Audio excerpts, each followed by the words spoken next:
Vamos a iniciar ahora sí con la clase de Geografía. geografía, les había indicado. Ya estamos viendo la pantalla, ¿verdad? Sí. Muy bien. Vamos a trabajar el día de hoy con el tema de los mapas, pero bueno, correspondiente vamos a hablar sobre el planeta Tierra también. Entonces, de aquí vamos a ir trabajando. De todas maneras, recuerda que de todo esto tú te puedes apoyar de tus libros de texto. Tenemos que los mapas, como ya lo habíamos dicho en la clase de matemáticas, los mapas son cartas geográficas, son mapas o cartas geográficas, donde hay una representación de una superficie terrestre sobre una superficie plana. Habíamos recordado que en el mapa nosotros podemos observar cómo nos participaba Jimena en esa ocasión, que podemos ver de una región para poder llegar a otro lugar y ya no es necesario el plano como lo habíamos comentado que era más preciso. Entonces, un mapa, tú vas a encontrar que se clasifica según el contenido de estos mapas, porque hay diferentes. Entonces, tenemos los que son los mapas específicos. Acuérdate que tienes que ir haciendo tus apuntes. Los mapas específicos, chicos, son mapas que son muy especiales porque te van a hacer un énfasis en un determinado aspecto. Tú a lo mejor te has dado cuenta en el celular, en la aplicación del Maps, ahí viene. Cuando tú, por ejemplo, le haces zoom para acercarte o para alejarte, entre más te alejas, pues vas viendo tu colonia, tu municipio, tu estado, la república, todo el continente americano o de plano todo, hasta hay un límite. Pero también para hacerlo preciso te puedes ir acercando más. Entonces, a eso es a lo que se refiere cuando los mapas son específicos. Tenemos también ahora los que son los mapas físicos. En el mapa físico es una representación del relieve o de una zona, que era lo que, bueno, son muy similares en lo que te van a representar cada uno de ellos. Tenemos también otro que se llama el mapa político. En este mapa político hay una representación que te va a mostrar cómo se dividen los países, las ciudades o las localidades entre sí. Estos mapas políticos son, digamos que los más comunes, si tú te das cuenta. Tenemos el mapa hidrográfico, donde te va a representar nada más las masas de agua, ¿vale? Así como lo estamos aquí observando en este ejemplo. Entonces, acuérdate, cada mapa tiene su función. Tenemos también lo que son los mapas demográficos. En estos mapas demográficos te van a graficar, sirven para la gráfica de la distribución espacial de la población. Tú, por ejemplo, has a lo mejor pasado por alguna comunidad y si te das cuenta, luego ahí te dice que en esa comunidad o en esa colonia habitan tantos números de personas. No sé si alguien se ha dado cuenta de eso. Bueno, si no es así, pero si tú lo investigas, por eso es que se tiende a saber cuáles territorios son los más poblados, por lo mismo de la cuestión del censo y todo eso que se pasa a realizar cada año, que te hacen encuestas y todo eso. De esta forma, en el mapa demográfico también ahí lo puedes tú ubicar, cuáles son los que tienen más extensión de población. Te pones tus audífonos.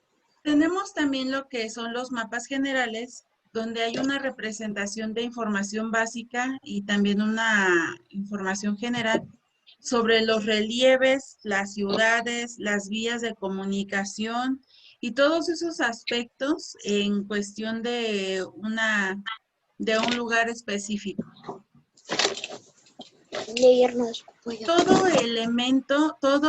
Todo mapa debe de contener ciertos elementos. para poder distinguir o comprender más que nada de qué trata este mapa. Entonces, uno de los elementos principales que debe de tener todo mapa siempre será el título, porque es el nombre del mapa el que te va a indicar su contenido. Entonces, por ejemplo, si aquí te dice mapa político del Perú, ¿qué te da a entender? ¿De qué va a tratar este mapa? Ya lo habíamos dicho. A ver, ¿quién me da su participación? ¿De un ¿De relieve? Perú? Te va a hablar de Perú, pero por el simple hecho de decir mapa político, con eso, ¿a qué se refiere? Es de política. No. De ¿A que qué se ves todos los refería? lugares. Así es. El mapa político, acuérdate que te va a indicar Que la verás todo forma en la Perú. que está dividido a ese lugar. En este caso, al hablar de Perú, por eso te dice mapa político del Perú. Quiere decir cuáles son las divisiones que contempla Perú. ¿Ya lo entendimos? Sí. Muy bien. Tenemos ahora también lo que es la leyenda. No las leyendas que has escuchado de La Llorona y eso no. Las leyendas se refiere a que es una lista explicativa que define con detalle todos los signos que se encuentran en ese mapa. Bueno, aquí no se alcanza a observar bien, pero es toda esa simbología. ¿Vale? Ahorita a ver si vemos en otro mapa para mostrarles lo que era la leyenda. Tenemos también lo que es la orientación. ¿Tú sabes cómo se llama esa figura que está en el círculo rojo? ¿Cómo se llama? La rosa de los vientos. La rosa de los vientos. ¿Y para qué nos sirve? Para fijar norte, Guiarnos. sur, este Para y oeste. guiarnos. Para ayudarnos a ir a un lugar, podría ser, para tener una orientación, A guiarnos. para guiarte, muy bien.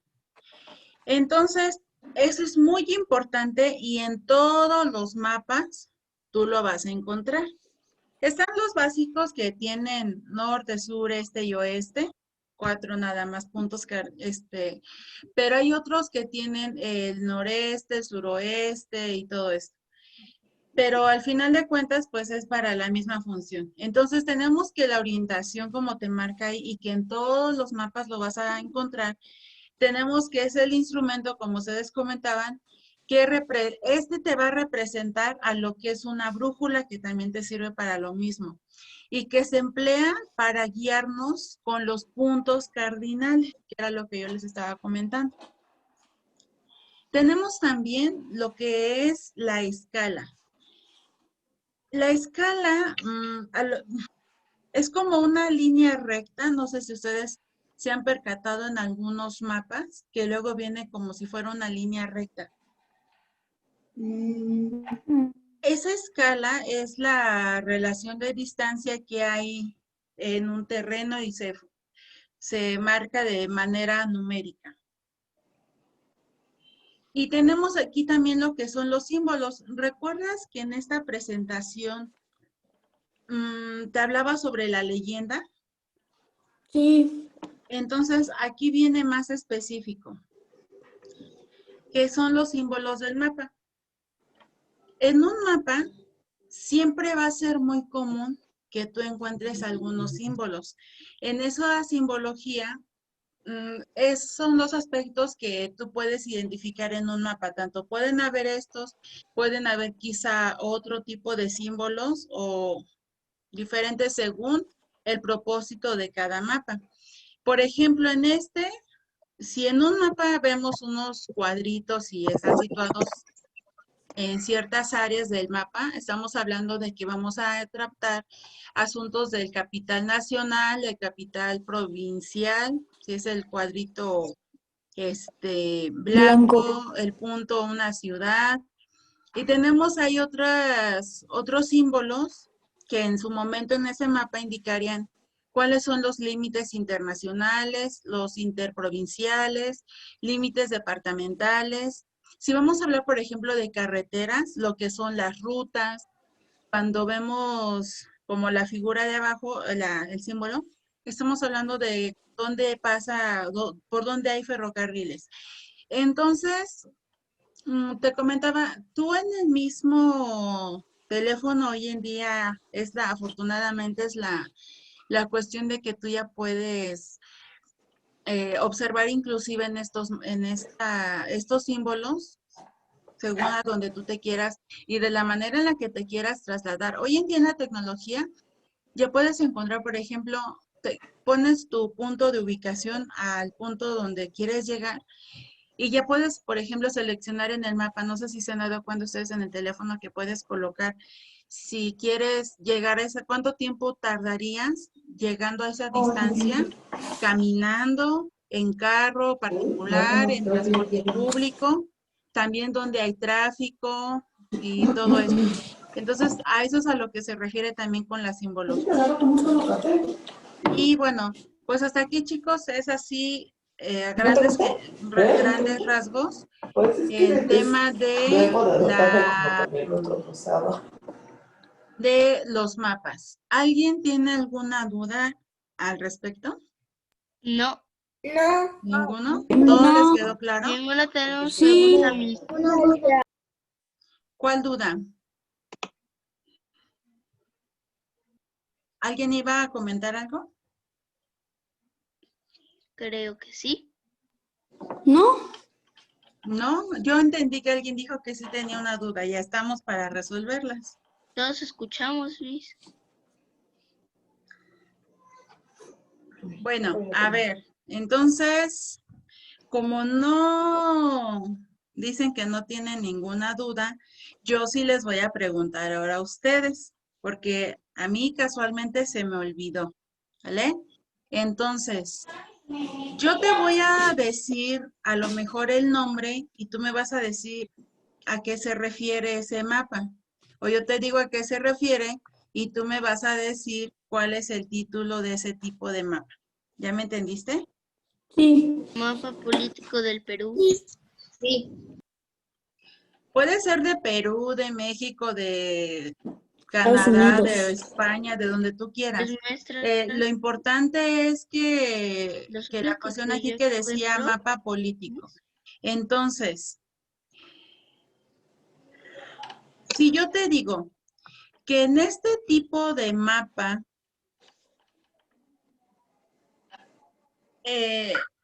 se hace un énfasis determinado en un aspecto en particular de una comunidad o de un estado, ¿cómo se le llama a ese tipo de mapa? Mapas específicos. Muy bien. Alguien aquí ya tiene 10 tan temprano. Está perfecto. Si yo te digo en el siguiente que tiene este tipo de mapa, cuenta con representaciones del relieve de Mapa una político. zona. Mapa en persona. ¿Mapa en persona? No. Físicos, maestra.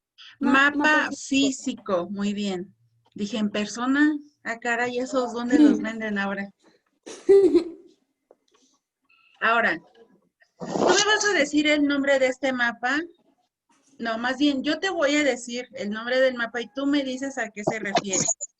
Entonces, dime a qué se refiere el mapa político.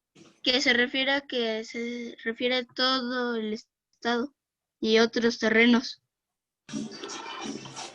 Al estado... ¿Qué hace las divisiones en cada estado? Ándale, muy bien. rápido estados, maestra.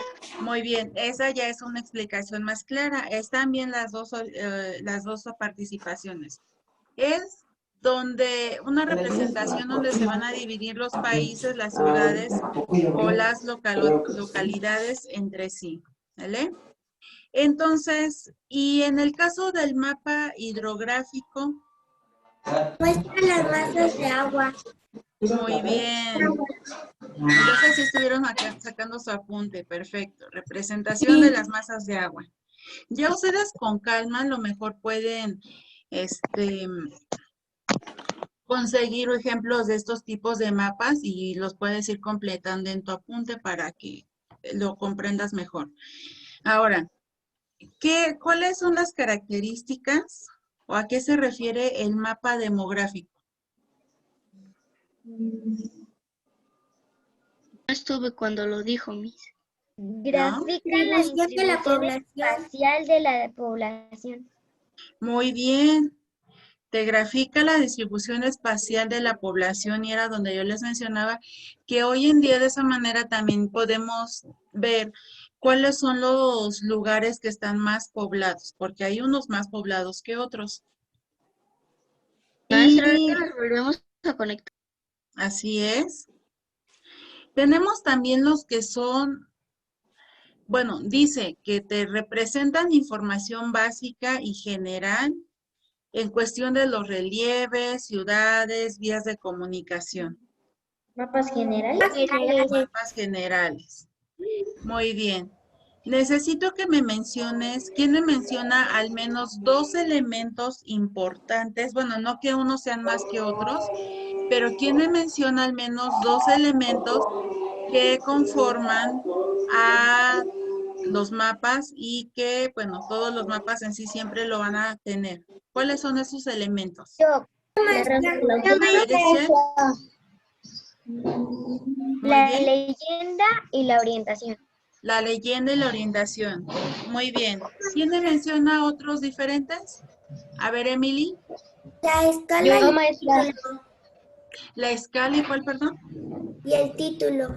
La escala y el título, porque desde el título tú te vas a dar cuenta a qué se refiere ese mapa. ¿Vale? Muy bien. ¿Alguien tiene otro que se nos haya pasado?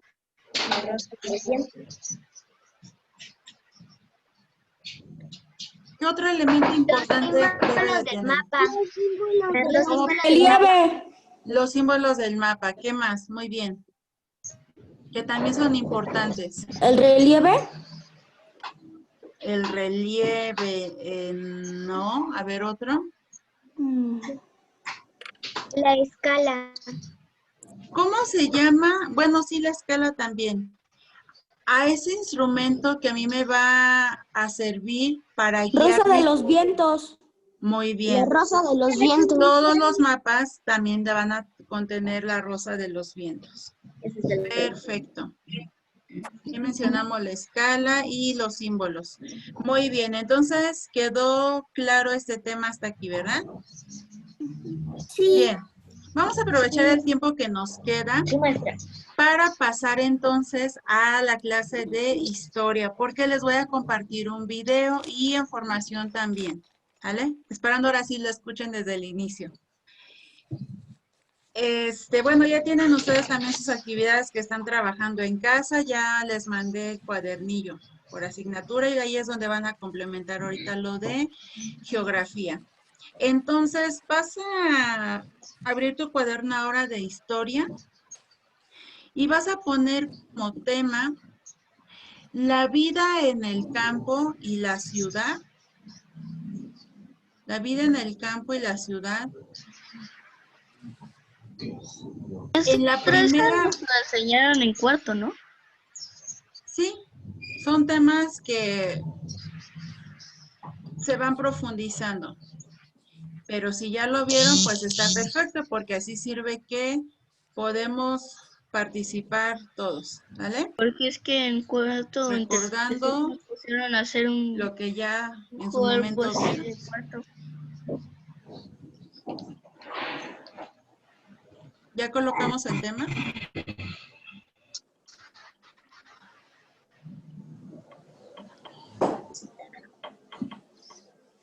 Maestra. Muy bien. Entonces, ahora sí, a ver, vamos a checar acá.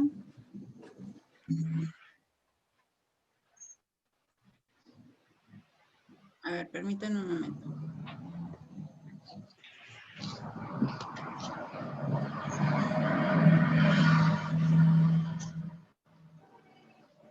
Después de este video,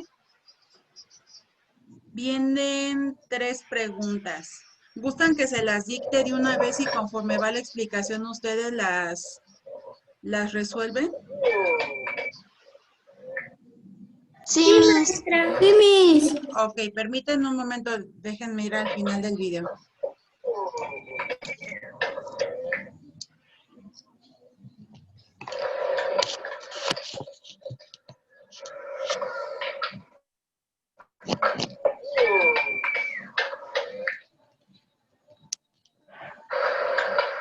Bien, me vas a anotar la primera pregunta.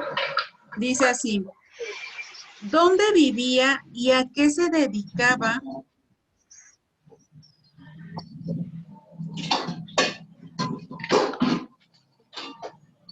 dónde vivía y a qué se dedicaba? Sí la están viendo, ¿verdad?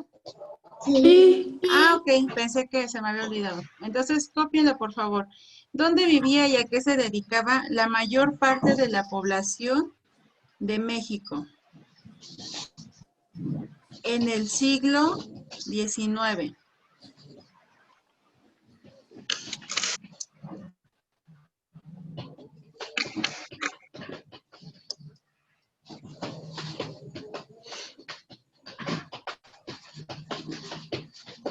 Vamos a dejar un espacio ahí y vamos a escribir la segunda pregunta que dice, así se le llamaba al reclutamiento forzoso para el ejército.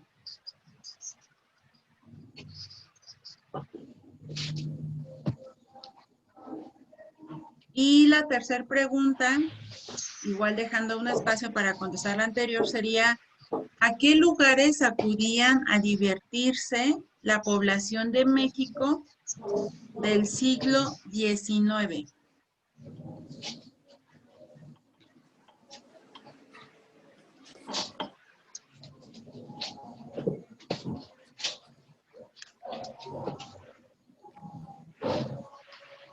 Después de hacer esto, ¿nos vamos a pasar a formación, Miss?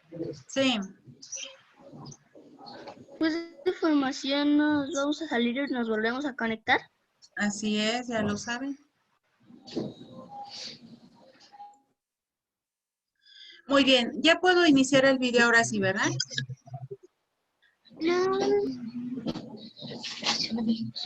Espérame un minutito más. Muy bien, como quiera es corto el video y nos da tiempo. Listo. Terminar el video que usted está haciendo.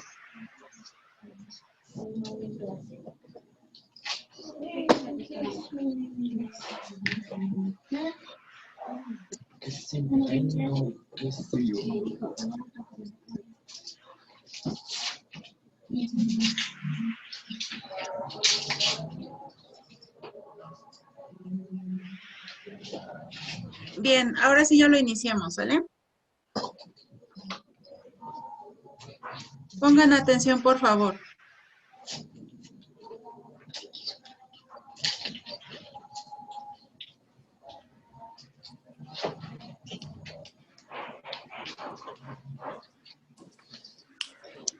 La vida cotidiana en el campo y la ciudad. Durante la primera mitad del siglo XIX, las ciudades de México eran pequeñas y poco pobladas. Sí lo estábamos escuchando, ¿verdad? Sí. Muy bien. A mí se me trabó. La mayor parte de la población vivía en áreas rurales y se dedicaba a labores agrícolas. Con el paso del tiempo, el cambio más importante en el campo fue el crecimiento gradual de las propiedades como ranchos y haciendas que llegaron a tener gran extensión. Ante esto, muchas personas abandonaron sus lugares de origen para irse a vivir a estas propiedades. Otro aspecto que cambió y afectó la vida en el campo fue la leva o reclutamiento forzoso para el ejército. Debido a esta práctica, numerosos campesinos fueron obligados a dejar sus labores cotidianas para servir en filas militares, lo cual causó la desintegración de familias y poblados. En las ciudades, la vida cambió poco a poco. En buena medida, las personas continuaron desempeñando los oficios y las actividades del virreinato. La mayoría eran jornaleros, vendedores ambulantes, artesanos o trabajaban en el servicio doméstico. También había, en menor cantidad, empleados públicos, comerciantes, tenderos, funcionarios, militares, profesores, médicos, abogados, sacerdotes y monjas. Un fenómeno que comenzó a observarse en algunas ciudades fue el aumento de la población proveniente del campo que desempeñaba diversos oficios como aguadores, vendedores ambulantes o cargadores en los mercados. Otros, debido a las circunstancias, se veían obligados a convertirse en limosneros. En las ciudades e incluso en los pueblos más grandes del país circulaban periódicos y revistas, y la gente comentaba los asuntos del día. Pues aunque solo unos pocos sabían leer, no faltaba quien les leyera en voz alta las noticias.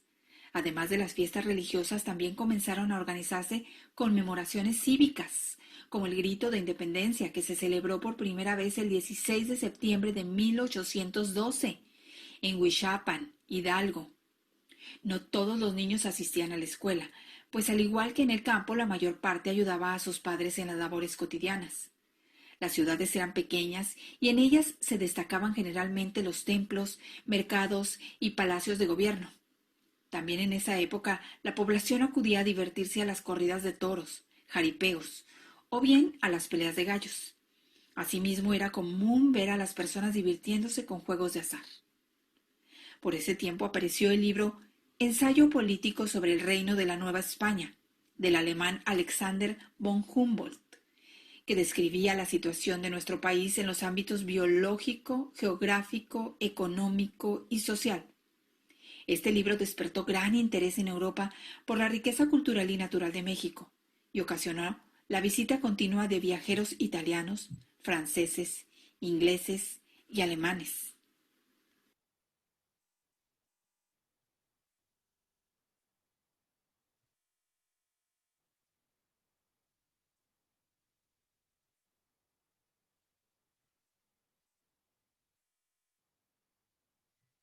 Muy bien, chicos, pues hasta aquí el video. ¿Lograron obtener la información para sus preguntas? Iba muy rápido. La primera se me pasó. ¿Se los regreso por segunda ocasión? Sí, maestra, sí, por favor. Muy bien, además todavía nos queda tiempo. Yo tengo una maestra. La vida cotidiana en el campo y la ciudad. Durante la primera mitad del siglo XIX, las ciudades de México eran pequeñas y poco pobladas. La mayor parte de la población vivía en áreas rurales y se dedicaba a labores agrícolas. Con el paso del tiempo, el cambio más importante en el campo fue el crecimiento gradual de las propiedades como ranchos y haciendas que llegaron a tener gran extensión.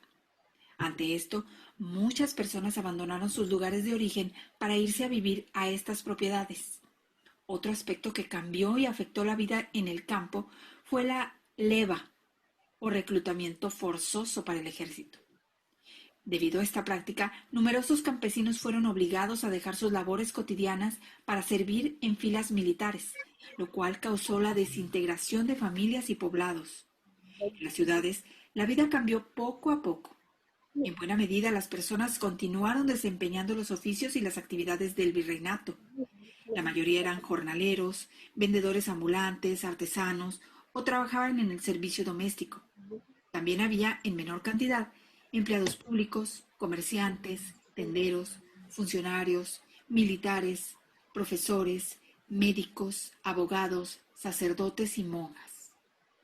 Un fenómeno que comenzó a observarse en algunas ciudades fue el aumento de la población proveniente del campo que desempeñaba diversos oficios como aguadores, vendedores ambulantes o cargadores en los mercados. Otros, debido a las circunstancias, se veían obligados a convertirse en limosneros.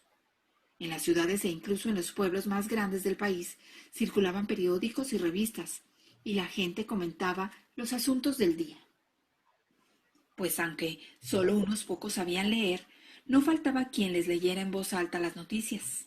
Además de las fiestas religiosas, también comenzaron a organizarse conmemoraciones cívicas, como el Grito de Independencia, que se celebró por primera vez el 16 de septiembre de 1812, en Huichapan, Hidalgo. No todos los niños asistían a la escuela, pues al igual que en el campo, la mayor parte ayudaba a sus padres en las labores cotidianas. Las ciudades eran pequeñas y en ellas se destacaban generalmente los templos, mercados y palacios de gobierno. También en esa época la población acudía a divertirse a las corridas de toros, jaripeos o bien a las peleas de gallos. Asimismo era común ver a las personas divirtiéndose con juegos de azar. Por ese tiempo apareció el libro Ensayo político sobre el reino de la Nueva España, del alemán Alexander von Humboldt, que describía la situación de nuestro país en los ámbitos biológico, geográfico, económico y social. Este libro despertó gran interés en Europa por la riqueza cultural y natural de México y ocasionó la visita continua de viajeros italianos, franceses, ingleses y alemanes. Muy bien, chicos, pues hasta aquí ahora sí el video. Ya terminaron ahora sí sus preguntas, ¿verdad? Sí, maestra. Perfecto. Bien, ahorita vuelven a entrar. De todas maneras, yo les voy a compartir también información, ¿sale? Sí.